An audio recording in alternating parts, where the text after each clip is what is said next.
Hi everyone, welcome back to Web3 channel. My name is Zach. In this video we are looking at some more interesting news when it comes to Bitcoin and its price amid, of course, the current tragic conflict that we're seeing between Ukraine and Russia. Bitcoin price spike to 39k leads traders to say the panic is over for a few days. This was actually a couple of days ago, but we're going to continue looking forward. Bitcoin and stock markets recovered some of their recent losses, leading traders to suggest that the panic selling could be over for a few days.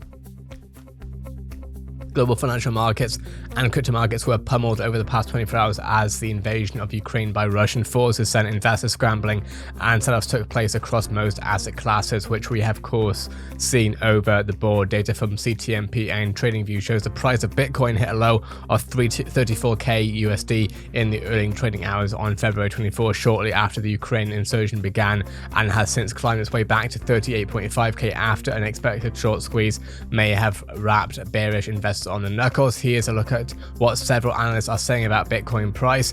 In a great buy area, Bitcoin's collapse in the night of February 23rd was not unexpected by most traders, and according to crypto trader Pentoshi, Bitcoin price could recover the 40k mark in the short term. Despite this positive outlook, expressed wariness of the overall macro environment, which looks pretty dire. In a follow-up tweet on February 24, Pentoshi held firm with prediction that Bitcoin will eventually trade higher from here.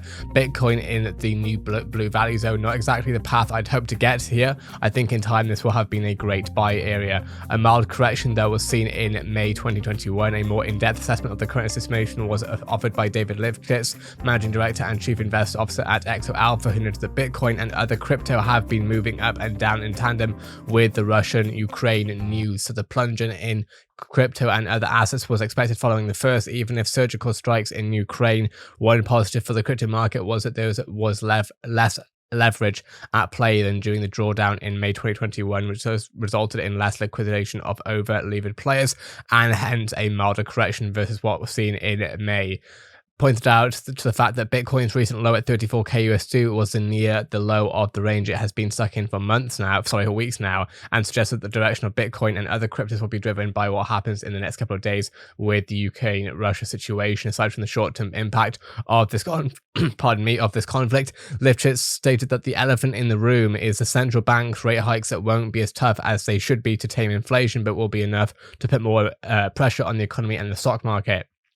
A hard landing of the last 12 years of central banks' lax monetary policies in place, and the Ukraine-Russia may just have been in the pin that everything bubble was looking for. The initial panic is over. A final bit of insight into how the market will trade in the next days and weeks ahead was provided by analyst and independent market analyst Michael van der Pope, who posted the following tweet. On his view, panic is over for a few days, maybe weeks. Markets reacting in a sense that gold is going to correct. Risk on assets like equities and Bitcoin are going up.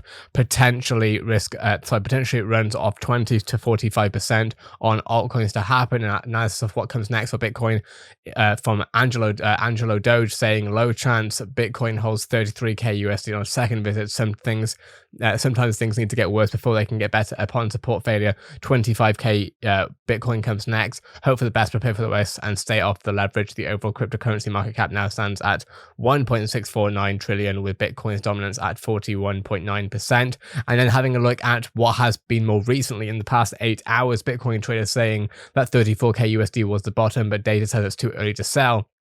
Bitcoin is trading saying the Bitcoin is in bottom is in, but it's important to also consider Bitcoin's correlation to equities markets. Bitcoin's price traded down 23% in the 8 days following its failure to break the 45k resistance on February 16.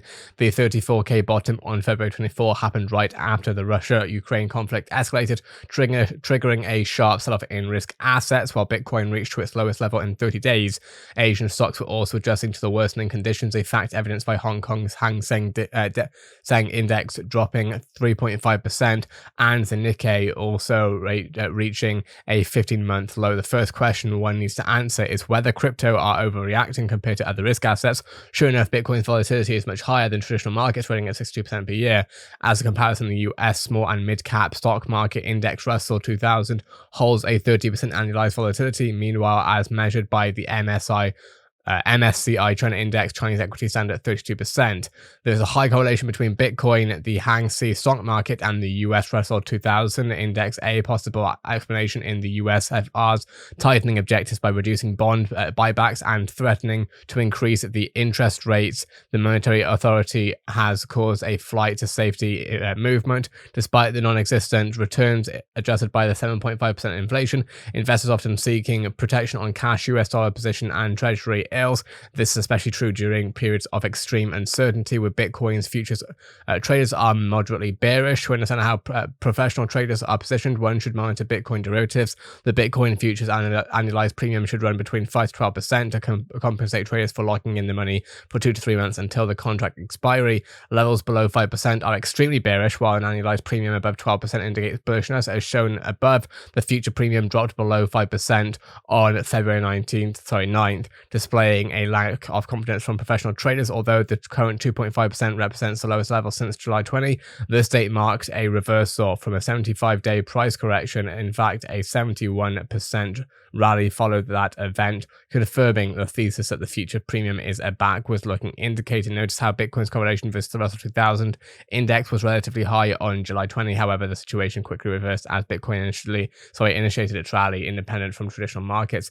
The bottom could be in, but uncertainty could lead to further downside, similar to the futures premium. The correlation metric uses historical data, so it should not be used to predict trend reversals. Investors, particularly professional fund managers, tend to avoid high volatile assets during turbulent markets. Understanding market psychology is essential for avoiding unexpected price swings. Therefore, as long as Bitcoin remains considered a risky asset by market participants, these short-term corrections should be the norm rather than the exception. Therefore, it makes sense, of course, to wait for further decoupling signs before predicting a Bitcoin bottom. That being said, of course, we'll continue to cover everything happening when it comes to these trades, these just general things happening in crypto.